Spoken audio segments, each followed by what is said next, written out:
During that time मेरा जब ये कैंसर डिटेक्ट हुआ और तब ट्रांसफॉर्मेशन आया कि what is the real life, life क्या है। किसी को फिजिकली पेन और किसी को फाइनेंशियली, किसी को इमोशनली, किसी को mentally, everybody has their own fight, they are struggling. A very good morning, everyone. Today we have with us Ms. Neha Rotre, also known as the Champion of Hope. Welcome to Not Alone at the Top, Unsaid Stories of Heroes podcast, where we delve into the dynamic world of community leadership. Join us as we uncover the insights, experiences, and advice from leaders who have successfully built and impacted multiple communities.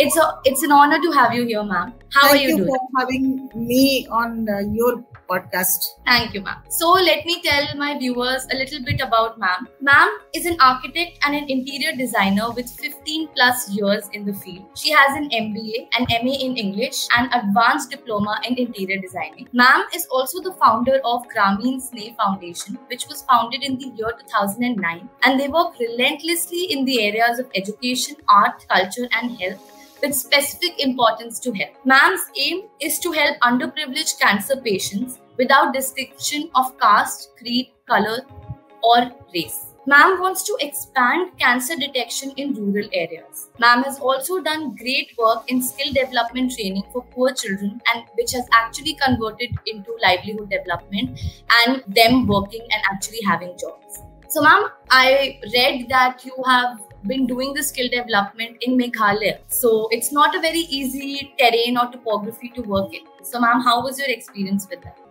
It was a great challenge to provide skill training in Meghalaya because this is completely tribal area, Meghalaya, and there is many languages are there, tribal languages.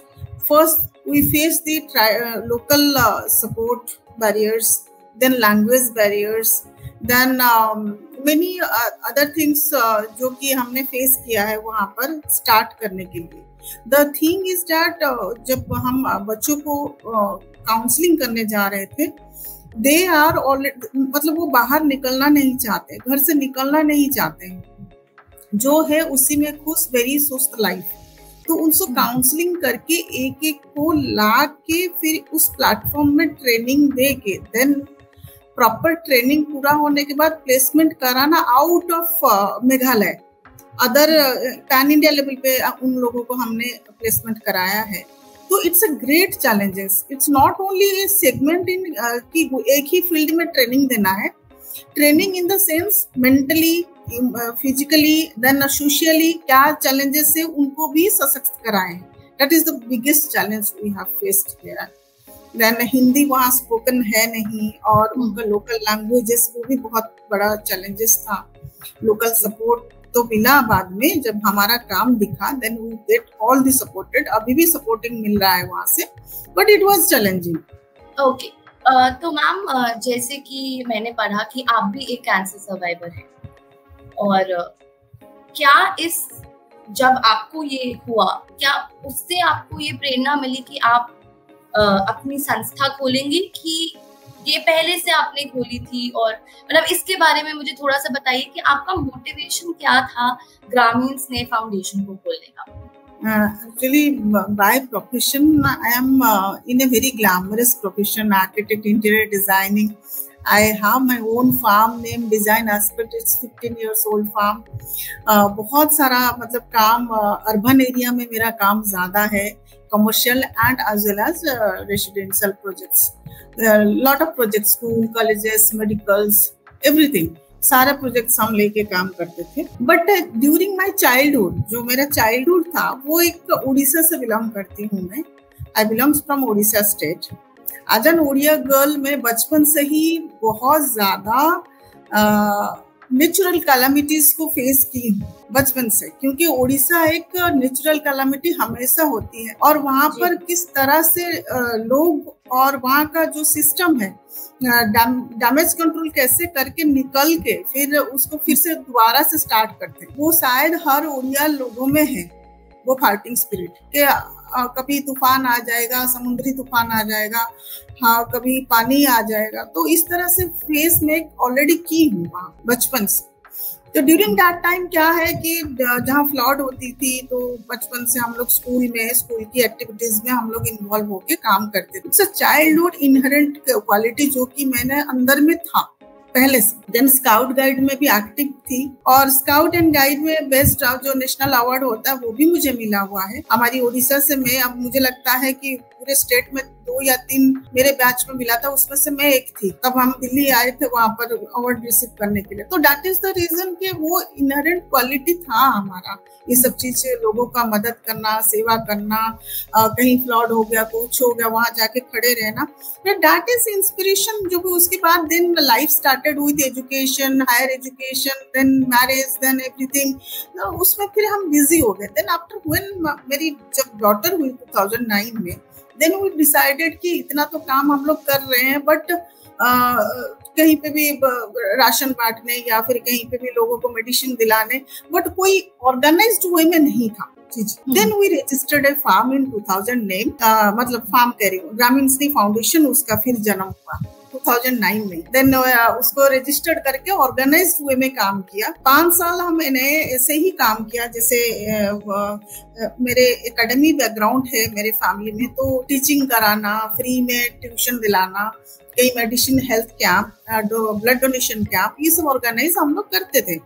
But after 5 years हम लोग इसको proactively किए। When I diagnosed in cancer, then I got to know that cancer is very, no doubt it's a stigma in our society still now, but it's curable. But people should be aware about this disease. क्या symptoms है, कब जाना चाहिए, कौन सा test होना चाहिए, ये एजुकेशन जितना हम प्रोवाइड करेंगे, देन दिस अर्ली डिटेक्शन में पता चल जाएगा, तो लाइफ स्पान ज्यादा है। जो कि अदर कंट्री में क्या है, they are very educated in this matter, so that death rate is very small, मतलब बहुत कम है वहाँ पर। तो कैंसर जैसे डिजीज कॉमन है वहां पर, breast cancer. But in our country what happening, death rate ज्यादा है, बिकॉज जब शरीर में तकलीफ ना हो तब हम लोग डॉक्टर के पास जाते नहीं हैं, एंड ये बहुत लेट हो जाता है। तब हम स्टेज बहुत मतलब लेटर स्टेज में कैंसर पकड़ा जाता है, जिसकी वजह से हमारा डेथ रेट या लाइफ स्पैन कम हो जाती है। बट ये चीजें जब मुझे खुद पता चला, then I started my journey with cancer awareness करना, then cancer health detection camp, cancer detection camp कराना, and my focused area always ग्रामीण एरिया है, जहाँ लोग पहुंच नहीं पाते हैं, उनकी भाषा में, उनकी लैंग्वेज में समझाना। सपोज ओडिशा में हमारा क्या हो रही है, then we trying to speak in Odia भाषा में उनको जो इंफॉर्मेशन है प्रोवाइड करना, एजुकेशन मटेरियल प्रोवाइड करना। मेघालय में है तो मेघालय की लोकल लैंग्वेज में उनको ये कराना। वेस्ट बंगाल में काम कर रहे हैं तो वेस्ट बंगाल की, सो दैट लोग कनेक्ट होके अच्छी तरह से चीजों को समझ पाए, चीजों को पढ़ पाए। दैट इज द रीजन वो हम स्टार्ट किए थे। हाँ जी मैम, पहले तो जब आपने बोला कि आप नेचुरल कैलामिटी प्रोन जगह से आए हो और वो फाइटिंग स्पिरिट है, मेरे सच में रोंगटे खड़े हो गए। वो बहुत ही पावरफुल स्टेटमेंट था, और मेरे ख्याल से जो भी लोग ये पॉडकास्ट सुनेंगे या देखेंगे उनको बहुत प्रेरणा मिलेगी उस लाइन से। दूसरी बात मैम, आपने बहुत सही बोला, जो कैंसर डिटेक्शन का तो भारत में बिल्कुल भी नहीं है, तो आपने बहुत ही अच्छी चीज शुरू करी, और बहुत सारे लोग आपसे बहुत ज्यादा आभारी होंगे कि उन तक ही ये चीज पहुंचेगी। मैम थैंक यू कि आप यहाँ पे हमारे साथ हो। इसी से जुड़ा मैं आपका अगला सवाल पूछना चाहती हूँ मैम। अभी तो मैंने इंट्रोड्यूस करा कि आप ये फाउंडर हैं, आपका इसमें बैकग्राउंड है, तो हम चाहते कि हमारे ऑडियंस को एक आपका रियल सेल्फ दिखे कि एक्चुअली में स्नेहा रौत्रे मैम कौन है। तो अगर आप थोड़ी सी अपने बारे में बातें बता सकते हो, आप असली में क्या करते हो, आप क्या अपना समय कैसे स्पेंड करना पसंद करते हो, थोड़ा सा कुछ हल्का मस्ती वाला अगर आप बताना चाहते हो। जी बिल्कुल। जैसे मैं ये कहना चाहूंगी कि मैं एक नॉर्मल लड़की थी और उड़ीसा से आई थी। दिल्ली में मैंने पढ़ाई किया है, उसके बाद शादी। दिल्ली में मेरा ऑलरेडी 20 साल से ऊपर हो गया है। बट स्टिल मैं ये कहना चाहूंगी कि जो रियल मैं हूँ, जो जिस मिट्टी से मैं जुड़ी हुई हूँ, उड़ीसा से या फिर मेरे जो जन्म स्थान से, आज तक उसी से मैं जुड़ी हुई हूँ। कोई भी बाहरी इन्फ्लुएंस मुझे इन्फ्लुएंस नहीं कर पाया, जो कि दिल्ली जैसा city, it's a big city, हमारा कैपिटल है, बहुत सारा चीजें है, तामझाम बहुत सारा चीजें है, बट मैं इन्फ्लुएंस नहीं हुई। जो मेरा रूट से उसको पकड़ के मैं चली हूँ। और हाँ, कैरियर वाइज ये दिल्ली बहुत ही अच्छी जगह है। कोई भी करियर, कोई भी एस्पेक्ट्स में हम लोग काम करें उसमें इजी हो जाता है। और मेरा जो एक्सपीरियंस है, जैसे उड़ीसा के लोग स्ट्रगल कर रहे हैं और यहाँ जैसे काम करना इजी है, ऑप्शंस ज्यादा है, अवेलेबिलिटी ज्यादा है बहुत सारा सेक्टर्स में। तो नेशनल लेवल पे काम करने में बहुत मजा आया दिल्ली में, और मैं चाहूंगी कि लोगों को एक्सप्लोर करना चाहिए। और then third thing is adaptability. Adaptability मतलब कहीं पे भी हम जाए, किसी भी स्टेट में जाए, कहीं पे भी काम करें, first we have to respect their food habits, their language habits, their culture habits and everything, and we have to adapt.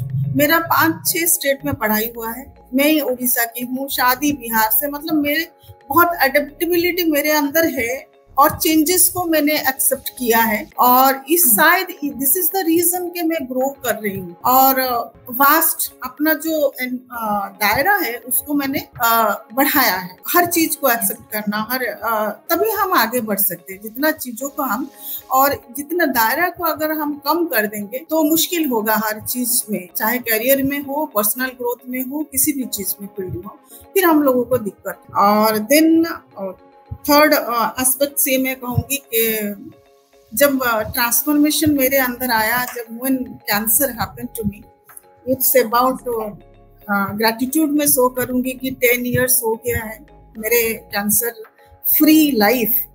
और बहुत यंग एज में मैं डिटेक्ट हुई थी, 31-32 इयर्स में, जो कि एक लड़की के लिए बहुत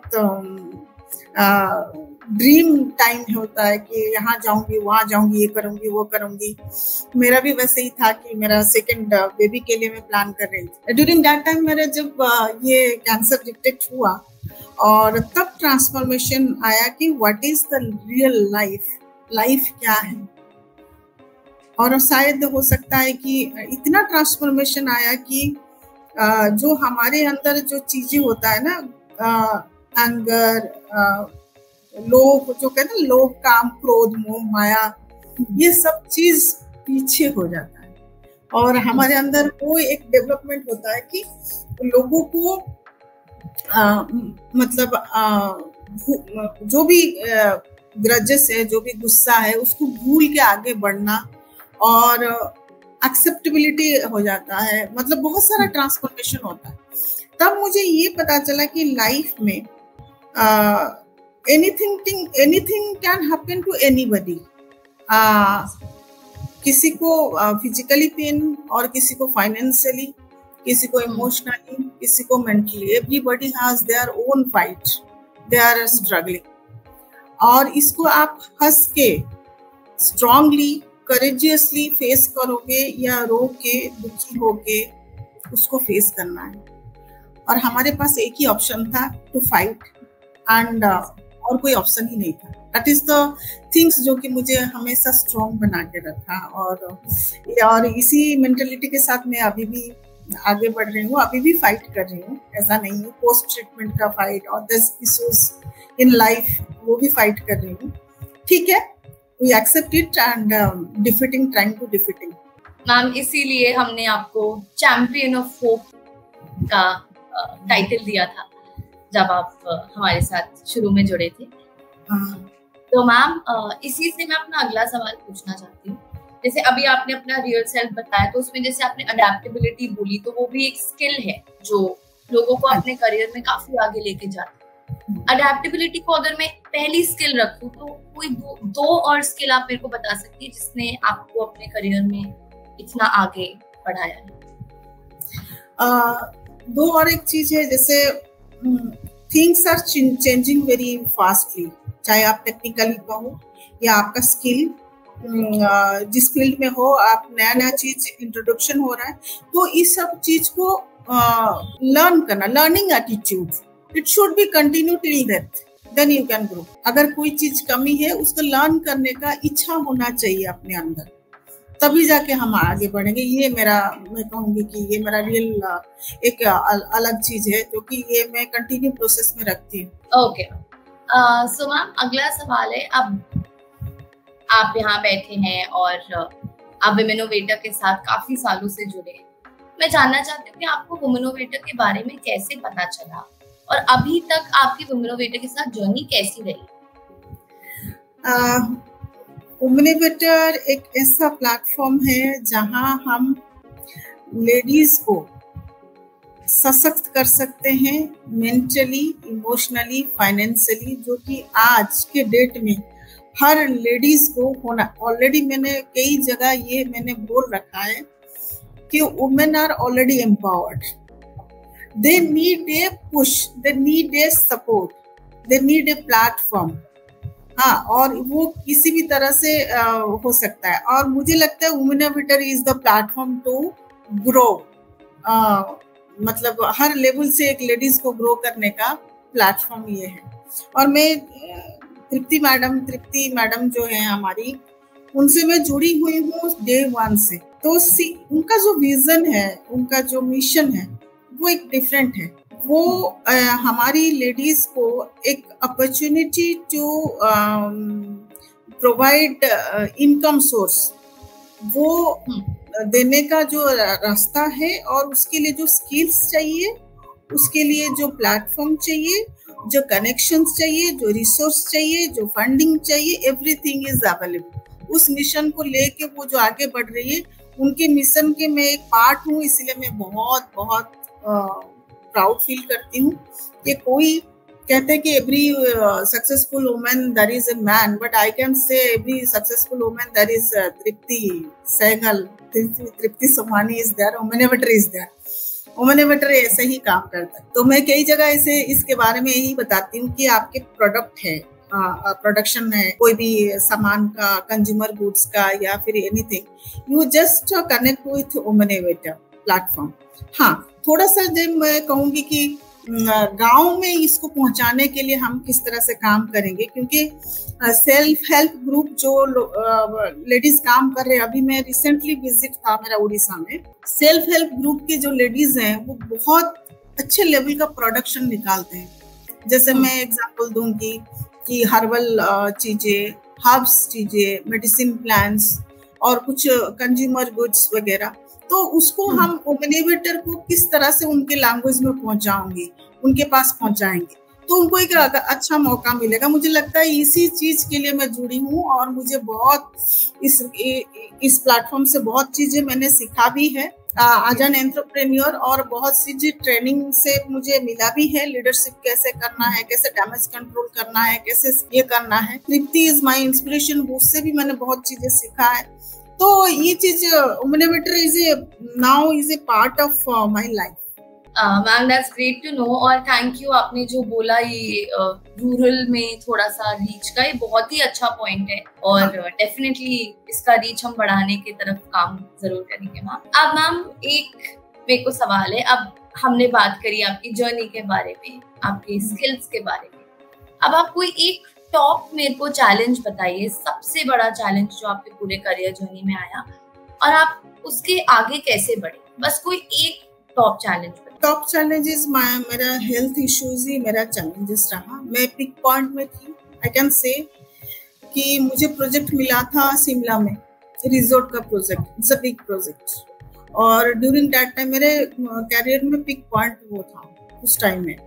तो during that time when I diagnosed cancer, तो कैंसर में उस टाइम में इतना नॉलेज नहीं था, इतना ऑर्गेनाइजेशन नहीं थी, ना ही सपोर्ट ग्रुप था, ना ही कोई काउंसलिंग फोरम था, कुछ नहीं था। वो सारे चीजों का कमी मैंने फील किया था। तो ये सब चीजें जब फील हुआ, तो गूगल में सर्च करो, गूगल में कई सारा चीजें, बहुत सारा इंफॉर्मेशन फीड करना भी that is not good for our health. तो ये बहुत सारा इंफॉर्मेशन, हाँ, that is not also good for our health. We have to be real, और जो ऑथेंटिक इंफॉर्मेशन है उसको हम किस तरह से कलेक्ट करेंगे, कहाँ से, किस प्लेटफॉर्म से लेंगे। तो ये चैलेंजेस मैंने फेस किया था, क्योंकि मुझे लग रहा था कि life is finished now. But ऐसा नहीं. The more knowledge I gained, then less fear I felt during that time. Then I started Hosla Support Group of India. Then I collaborate with the doctors, counselors, the psychologists. तो फिर एक forum बनाया. फिर बहुत सारे hospitals में भी हमने स्टार्ट किए सपोर्ट ग्रुप, क्योंकि जो पेशेंट होता है उसको लॉट ऑफ क्वेश्चंस रहता है, तो प्रॉपर आंसर्स मिलना चाहिए. Then another thing I have felt कि चलो मैं किसी आंटी से मिला कि उनको 15 इयर्स पहले कैंसर हुआ था. Now she is surviving a good life, she is surviving leading a good life. तो मुझे that is the inspiration that कि हाँ स्टेज 2 या 3 में if she recovered then I can also. तो ये भी एक है जो कि हमारा गेट टुगेदर होता है. और टू द सेंसिटाइज सोसाइटीज हम लोग हौसला फैशन शो भी करते हैं कि there is a beautiful life beyond cancer. That is हमारा यही मोटो को लेके हम काम करते हैं. बट मेरा चैलेंजेस मैंने फेस किया है my health till the time post treatment में. मैं every day my lifestyle is different. Every day मेरा pranayama, meditation, then exercise, then food habits, then how to another thing, how to feed your mind. Lot of negative thing is there. Then I am always connected with my prayers, my God, universe के साथ connection में रहना, प्रकृति के साथ connection रहना, ये सारा चीज it's a part of life to grow. और ये चैलेंजेस हम फेस अभी भी कर रहे हैं और नाउ वी आर उसको कर रहे हैं, मतलब अच्छी तरह से डिफीट कर रहे हैं और आगे भी बढ़ रहे हैं. तभी मैं फिर से मतलब आपके हर एक जवाब के बाद मैं ही बोल रही हूँ, इसीलिए हम आपको चैंपियन ऑफ होप का हमने टाइटल दिया है, क्योंकि मतलब आपने जैसे बोला कि कैसे आप उसके ओवरकम करे और जो चैलेंजेस थे मैम, बहुत ही अच्छा लगा सुन के कि आप में इतना रेजिलियंस है कि आप हर स्टेप में उसके ऊपर उठ पाए मैम. सो मैम अब मेरे पास 2 सवाल और है मैम. पहला है कि अगर आप पीछे देखें, अगर मैं बोलूँ कि आप 15 साल के मिस स्नेहा रोत्रे को देखें और उनको आप एक एडवाइस देना चाहें, और वो एडवाइस उस पर बेस्ड है कि आपने अब अपनी जर्नी इस एज तक कर ली है, बहुत चीजें जो 15 साल की आपको नहीं पता होंगी, तो क्या एक महत्वपूर्ण पीस ऑफ एडवाइस क्या होगी जो आप देना चाहेंगे? For every girls, for every woman, मेरा एक ही एडवाइस रहेगा कि first they have to build their career. Career is the first priority and at any cost, कोई भी रहे, चाहे मैरिज रहे, घर का कोई भी स्थिति हो, अपना काम और अपना करियर को नहीं छोड़ना चाहिए. कभी भी प्रायोरिटी अपने करियर को देना चाहिए, क्योंकि एक लेडीज जब वुमेन ने जब फेस करते हैं financially, emotionally, mentally, socially, only one thing उनको strongly stand करता है. If she has good career and good education background and good skilled अगर है, then she can survive alone. That is my way कि सशक्त होना है. Not only सिर्फ के हाँ भाई है, फादर है, ब्रदर है, हस्बैंड है, नहीं, खुद का आइडेंटिटी खुद बनाना चाहिए और फाइनेंशियली बिल्कुल सशक्त होना चाहिए. जो कहते हैं ना, शक्ति और संपत्ति, सद्बुद्धि, लक्ष्मी, सरस्वती और हमारा क्या दुर्गा, तीनों हमारे अंदर है. इस तीनों चीज को हमको हमेशा रख के आगे बढ़ना है. ये हमारे जो व्यूअर्स हैं जो देखेंगे, ये उनको पक्का बहुत प्रेरणा मिलेगी इस बात से. आपने बहुत ही अच्छी बात बोली कि करियर बनाना एक औरत के लिए फाइनेंशियल इंडिपेंडेंस बहुत ज्यादा जरूरी है. तो इसी से मैम मैं बस आपसे अब एक और थोड़ा फन टाइप क्वेश्चन पूछना चाहती हूँ मैम. कौन सी ऐसी एक मूवी है या किताब है जिसने आपको प्रेरित करा हो अपने जिंदगी की जर्नी में आगे बढ़ने के लिए? मैं तो बहुत नॉवेल्स वगैरह पढ़ती थी, बट जब मिस हैपनिंग आज डिजीज आया मेरे लाइफ में, मेरा वही है. मैं तो अभी कहती हूँ I am blessed with cancer, नहीं तो अभी इतना जो काम मैं कर रही हूँ शायद नहीं कर पाती, है ना. तो जो भी है उसको हैप्पीली एक्सेप्ट किए हैं. आई एम ब्लेस्ड, जो भी है भगवान का, आई एम ब्लेस्ड. और उस टाइम में मैं बहुत मोटिवेशनल बुक्स पढ़ती थी, लाइक एक सीक्रेट है, सीक्रेट बुक. Yes ma'am. हाँ, वो मुझे बहुत पसंद है, मतलब उसका जो चीजें हैं मैंने फॉलो भी किया है।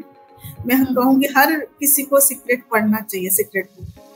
Then then journey with Manisha Koirala का जो कैंसर जर्नी का बुक्स है उसको भी मैंने पढ़ा है कि how she fight with cancer, किस तरह से होलिस्टिक लाइफ, देन कैरियर को कैसे बूस्ट अप की, साथ साथ then how to she manage with toxic relationship, वो सारे उसमें लिखा हुआ है। It's inspiration books for every cancer जो पीड़ित हैं उनके लिए बहुत ही अच्छी बुक्स हैं। ये सारे बुक्स मुझे बहुत, मतलब ड्यूरिंग टाइम मैंने उसको पढ़ा है। बाकी तो हमारा कैरियर वाइज जो बुक्स है वो तो है ही, बट सीक्रेट हो गया। देन और एक बुक्स है हमारा rich dad and poor dad, एक बुक है हाउ टू मेक मनी, किस तरह से हम सोच से लेंगे, वो भी मैंने पढ़ा है, वो मुझे बहुत पसंद है। इस तरह से बुक्स पढ़ती रहती हूँ। देन इकागाई वो चाइना, हाँ वो भी बुक्स, कैसे बड़े लंबे प्रोजेक्ट को किस तरह से हम काम करेंगे, उसको अगर पीस वाइज छोटे छोटे कर देंगे और गोल्स को छोटे छोटे करके उस तरह से लेआउट बनाएंगे, या फिर हम लोग उसको लेआउट बना के मतलब रोड मैप बनाएंगे, तो बड़े गोल्स को भी हम अचीव कर पाएंगे। दैट इज द थिंग्स मैं तो कहूँगी सबको पढ़ना चाहिए। बिल्कुल मैम, बहुत थैंक यू। मतलब हमारे ऑडियंस को भी वो कुछ चंद किताबों के नाम अब पता चल गए हैं, और उनको भी मोटिवेशन, प्रेरणा लेनी है तो किताबों के को जरूर पढ़ेंगे। मैम, आप पहली बात तो थैंक यू सो मच, आपने अपना समय हमें दिया, आप हमारे पॉडकास्ट के पार्ट बने। मैं बस एक फाइनल क्वेश्चन पे पॉडकास्ट एंड करना चाहती हूँ। मैम, आप अभी व्यूअर्स हैं, आपके ऑडियंस हैं, अगर आप उनको एक मैसेज देना चाहें, आप उनके लाइफ को कैसे जीना है, कैसे आगे बढ़ना है, उसको आप एक कोट के थ्रू भी बता सकती हैं, या जनरल आप अपना कोई एक मैसेज जिसके साथ आप हमारे व्यूअर्स को छोड़ के जाना चाहते हैं? I can say yes, I can say women should give priority their health first. अगर वो हेल्थ उनका ठीक है, देन वो एक परिवार का भी कल्याण होगा, समाज का भी कल्याण होगा। उसके अलावा एक वुमेन को मतलब पढ़ाई में, मतलब एजुकेटेड होना चाहिए। Not only she educated to हर फैमिली, बट एक सोसाइटी को चेंज करने में उसमें ताकत रहता है। तो सशक्त होना है। और लेडीज को first love yourself. Self love क्या है उसको समझ के पढ़ के आगे रहना चाहिए, आगे बढ़ना चाहिए। फर्स्ट, एवरी डे आप क्या खा रहे हो, ज्यादा कुछ नहीं करना है, बहुत इंफॉर्मेशन है। Every day you have to eat 5 type of vegetables, 5 type of fruits, then जो भी खाना डाइट है वो लेना है हेल्थ के लिए। देन एक्सरसाइज 40, अगर 40 साल के हो गए हो तो 40 मिनट्स का कम से कम एक्सरसाइज करना है every day. Then meditation for body के लिए, देन मेडिटेशन फॉर पॉजिटिव रहना है। You have to be positive because you have challenging, आप फेस करो बहुत सारा चैलेंजेस, घर भी चलाना है, खाना भी बनाना है, बच्चे भी देखना है, अपना पढ़ाई भी करना है, काम भी करना है। तो आपको मेंटली उतना स्ट्रांग रहने के लिए आपको मेडिटेशन का सहारा लेना पड़ेगा। मेडिटेशन एक ऐसा चीज है, आप अपने, meditation is a way you know yourself. आप क्या हो आप खुद को जानोगे, तो आपका पावर, स्ट्रेंथ को आप खुद पहचानोगे। Then rest of the thing, mind को फीड करने के लिए यू हैव टू, जो आपको पसंद है, जुम्बा पसंद है, डांस पसंद है, आपको योगा पसंद है, कुछ इंस्ट्रूमेंट बजाना पसंद, जो पसंद है उसको कीजिए। जैसे मुझे पसंद है अपना प्रेयर्स में जाना, मेडिटेशन करना, चांट करना, जिसको जो पसंद है वो करे, टू फीड योर माइंड। तो you have to take care of your mind, body and soul, 3 चीजें। देन यू कैन ग्रो करोगे हर लेवल से, career wise, skill wise, everything. Thank you so much ma'am, it was great having you here. बहुत अच्छा podcast था, बहुत अच्छे conversation थे, और ना कि मेरे व्यूअर्स पर मुझे और हमारी विमेनोवेटर टीम को भी आपसे इतना कुछ आज सीखने को मिला, इतनी सारी चीजें जो मैं अपनी जिंदगी में भी अब लगाना शुरू करूंगी, और मेरे and I am very sure कि जो हमारे व्यूअर्स हैं वो भी लगाना शुरू करेंगे मैम। थैंक यू अपना समय देने के लिए, और जैसे कि आप जानते हैं हम आपको चैंपियन ऑफ होप बोलते हैं, और ये टाइटल आपने पूरी तरह से जीता है, और हम आपको यही बुलाएंगे अब विमेनोवेटर पे मैम आज से। So, thank you for having me on. Thank you for having me on your podcast, and thank you Trupti and thank you Shriya. बहुत अच्छा लगा बात करके, बहुत ही जेन्युइन तरीके से मैंने बात किया है, वेरी ऑनेस्टली रिप्लाई दी हूँ जो भी है, और लेडीज को तो यही कहूँगी, love yourself, stay strong and grow करते रहिए। Thank you.